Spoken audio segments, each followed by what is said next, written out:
You've been programmed for distraction. It's time to become the programmer of your own reality.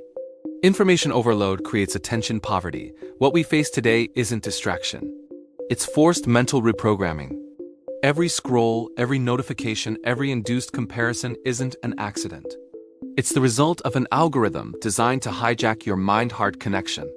It replaces it with a cycle of urgency and scarcity. The question isn't, how much time do you spend on social media?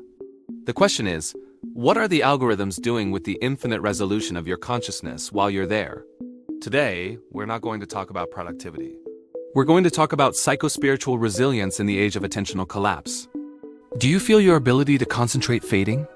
Neuroscience reveals the dark pact. Social media algorithms don't just capture your attention. They reconfigure it for superficiality. Discover the protocol for reconnecting with your lost depth and how to rescue your focus from artificial urgency. Algorithms are not neutral. They are the architects of your neural reality. We dissect their mechanics from a neuroscience perspective, a deep detox protocol.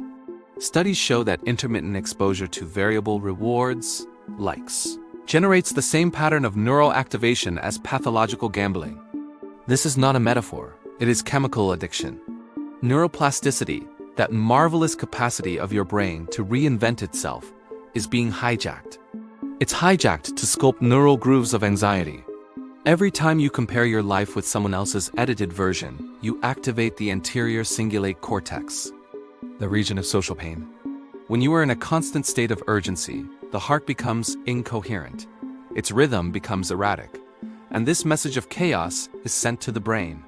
Just as a low-resolution image loses the information necessary to understand the entirety of a scene, the constant consumption of microcontent prevents the formation of complex mental models. It's not that we can't concentrate. It's that our brain is losing the ability to synthesize.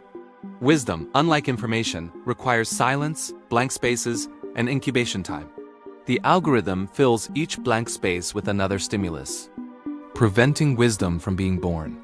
Before opening any social network, ask yourself, what do I need to know about myself right now? Neuroplasticity is bidirectional. What the algorithm has reprogrammed, your consciousness can reprogram. If all social networks disappeared tomorrow, who would you be? Would anyone remain? Or would you dissolve in the absence of external gazes? The algorithm gives you what you want so you don't discover what you need. The question is, what is that thing so profound, so essential, that the constant noise prevents you from hearing? What if the real matrix weren't a simulated world, but a constant flow of microstimuli, designed so that you never, ever find yourself alone with the immensity of your own being? What would happen if you dared to turn off the noise and look into the abyss? Algorithms are not the enemy. They are a mirror of our own unconsciousness. The true battlefield isn't in your privacy settings. It's in the quality of your presence.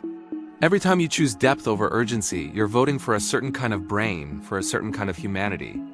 Psychospiritual resilience isn't about resisting the tsunami of information.